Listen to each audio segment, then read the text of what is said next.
Il y a la centrale de Fessenheim, ce vieux serpent de mer. Le premier réacteur va s'éteindre samedi prochain, donc ça rentre dans le cadre de la réduction de la part du nucléaire dans le mix énergétique voulu par le gouvernement. Est-ce que, selon vous, c'est la bonne marche à suivre quand on voit le coût économique et écologique des énergies renouvelables ? Là, on est devant une sorte de contradiction absolue. On l'a très bien vu d'ailleurs au Parlement européen récemment. Nous avons voté un texte proposé par certains collègues qui déclarait l'état d'urgence et nous avons voté pour ce texte. Le lendemain, on nous propose de voter sur une résolution dans laquelle il est écrit qu'il faut fermer le plus rapidement possible toutes les centrales nucléaires. Ça n'a littéralement aucun sens.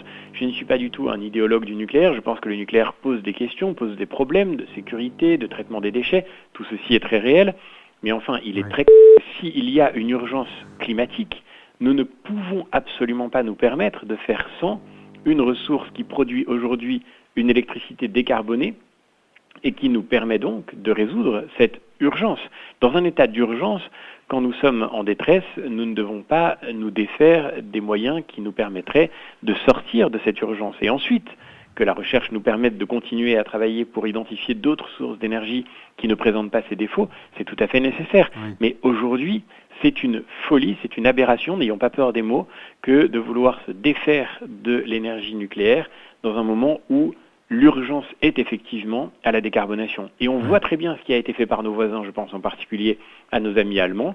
Lorsqu'ils ont fermé leur parc nucléaire, ça a été pour réouvrir des centrales à charbon. Ils vont d'ailleurs en inaugurer une nouvelle dans quelques jours.